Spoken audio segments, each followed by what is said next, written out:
welcome back to my channel.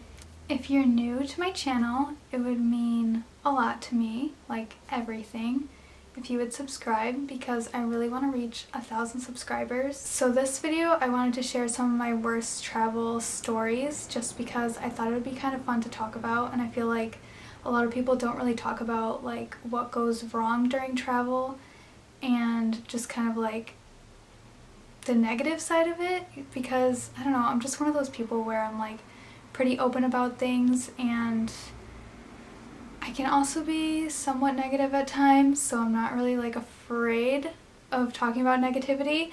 So yeah, I have like a list of 7 things, but these are some of the like most significant things that have gone wrong.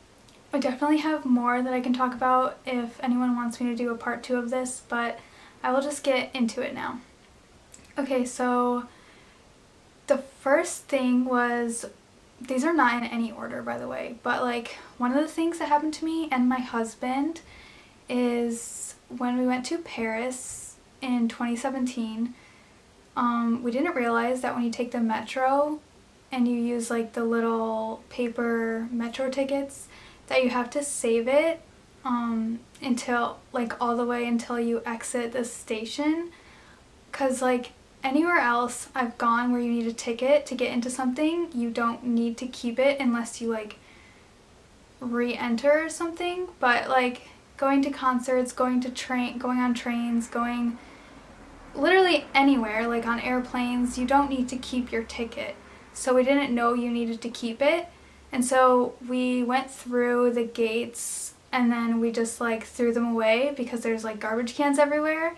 And then when we exited, there was like a ticket person like asking to see everyone's ticket, and then we didn't have ours even though my husband had literally just thrown it away like 5 seconds before that, and it was really annoying. But yeah, we each got fined 50 euros. And the ticket person was really mean and was like yelling at us. It was kind of scary.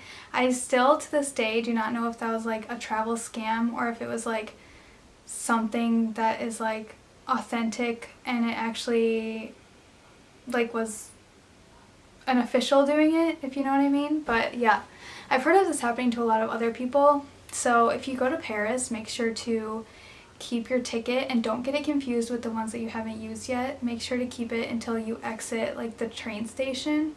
Okay, and then another thing that happened to us, this is kind of stupid and it's almost embarrassing, but when we were like doing the Lake Superior Circle Tour, which is basically where you drive around Lake Superior, and we also drove around Lake Michigan too, but we were up in Canada on the northern side of Lake Superior. And if you've never been over there, it's super like barren. There's like not a lot of towns, a lot of small towns, but not a ton of like businesses everywhere. So you can go like a really long time without finding like a gas station, kind of like in a lot of parts of the US. But we made the mistake of not getting gas before entering into a big park, and then there's a lot of dirt roads, and we like were sightseeing, and basically like we almost ran out of gas in the middle of nowhere.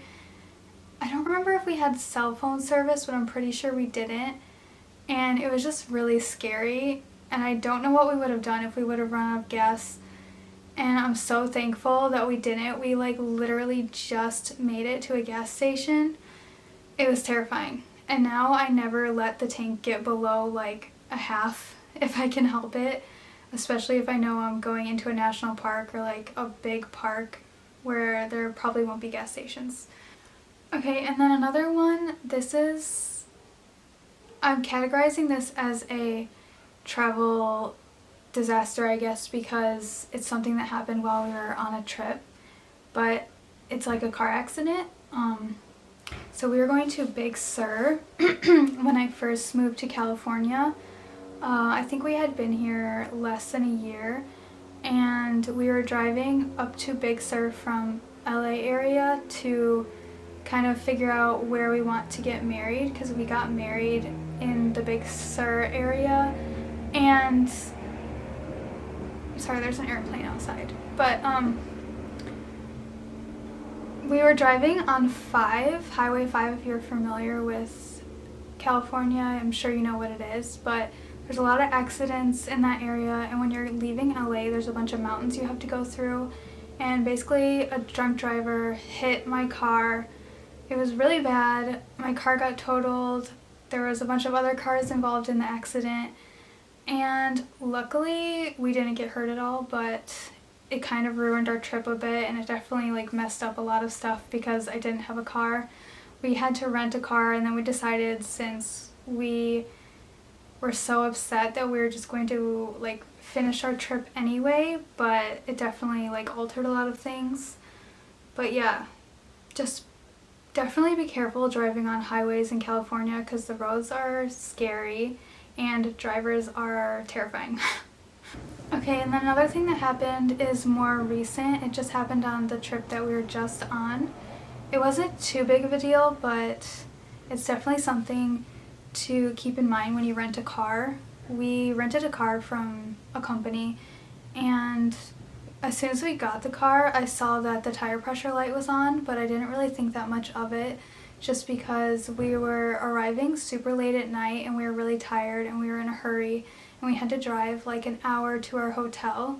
So I like got in the car and we just left, and as we were driving, we were like probably halfway to our hotel, I realized that the tire pressure light was on, and I was like, oh shoot, that's bad.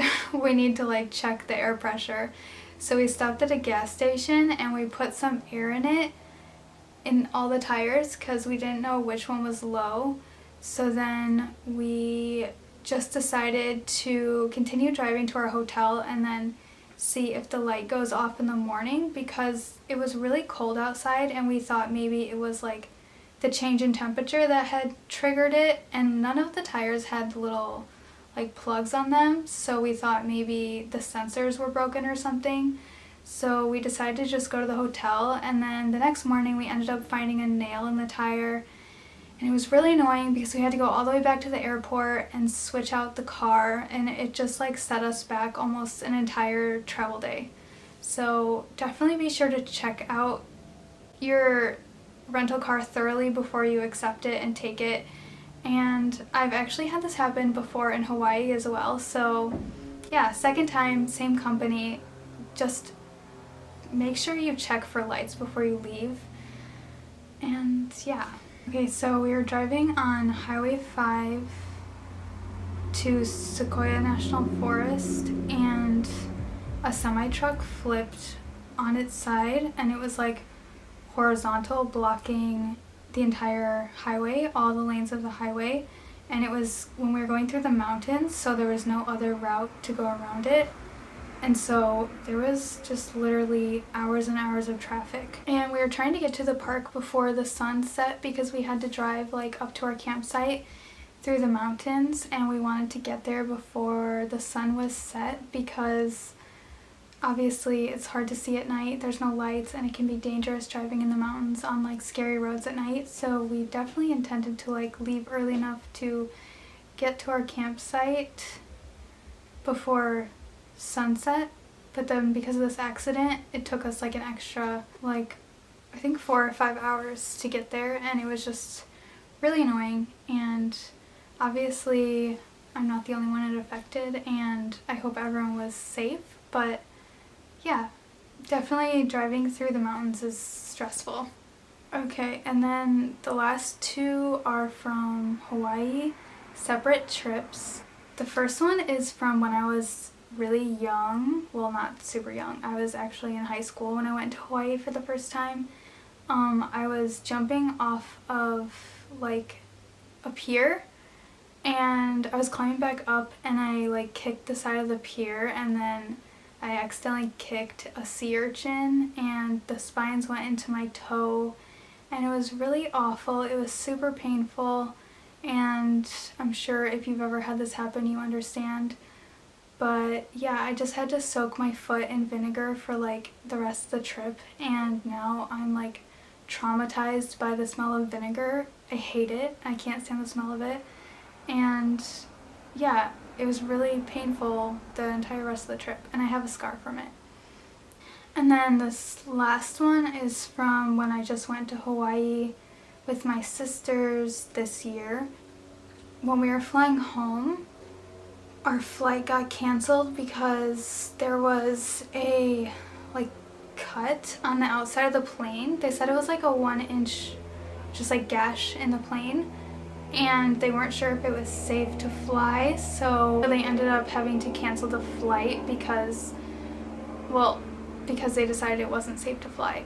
But yeah, it took a really long time for them to call someone out to look at it and then decide whether or not it was safe. And they had already boarded the plane and everything, so we had to deboard.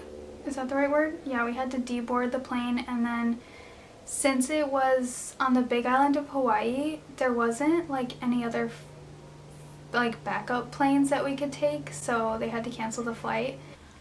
Yeah, basically we were stuck in the Hilo airport for 11 hours. It was awful.